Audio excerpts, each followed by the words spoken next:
ഇന്ന് ഞാൻ 1 kilo mutton കറിയാണ് വയ്ക്കാൻ പോകുന്നത്. അതിനാവശ്യമായിട്ടുള്ള ഇറച്ചി കഴുകി വാരി എടുത്തിട്ടുണ്ട്. ഇതിൽ ഇത്തിരി എല്ലിൻ്റെ പീസും ഇത്തിരി നെയ് പീസും ഉണ്ടെങ്കിൽ കറി നന്നായിട്ടിരിക്കും.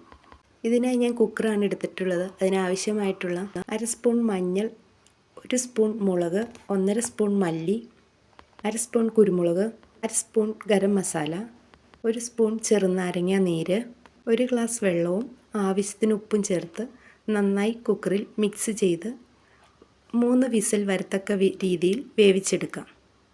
ഗരം മസാലയും കുരുമുളകും വീട്ടിൽ തന്നെ പൊടിച്ചതാണ്.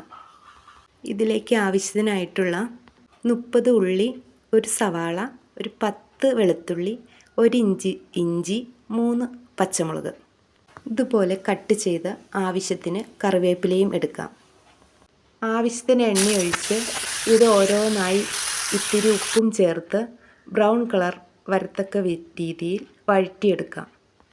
ഇതുപോലെ ആയതിനു ശേഷം 1/4 ടേബിൾ സ്പൂൺ മഞ്ഞൾ, 1 സ്പൂൺ മല്ലി, 1/2 സ്പൂൺ മുളക്, 1/2 സ്പൂൺ ഗരം മസാല ഇത്രയും ചേർത്ത് നന്നായി ചൂടാക്കിയെടുക്കാം. ആവശ്യത്തിന് കറിവേപ്പിലയും. ചെറിയ തീയിൽ നന്നായി ചൂടാക്കിയതിന് ശേഷം നമ്മൾ വേവിച്ച് വച്ചിട്ടുള്ള ഇറച്ചിയിലേക്ക് ഇട്ട് കൊടുക്കാം.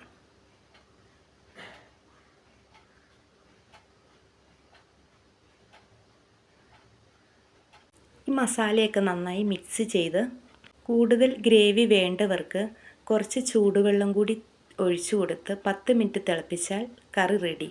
അപ്പോഴേക്കും 1/2 സ്പൂൺ കുരുമുളക് പൊടിച്ച് ചേർത്താൽ നന്നായിട്ടിരിക്കും. ഈ വീഡിയോ ഇഷ്ടമായെങ്കിൽ സബ്സ്ക്രൈബ് ചെയ്യാനും ഷെയർ ചെയ്യാനും ലൈക്ക് ചെയ്യാനും മറക്കരുത്. ഇത് ഇന്നത്തെ എൻ്റെ റംസാൻ സ്പെഷ്യലാട്ടോ. ഞങ്ങൾ പത്തിരിയുടെ കൂടെയാണ് ഇന്നത് കഴിക്കുന്നത്.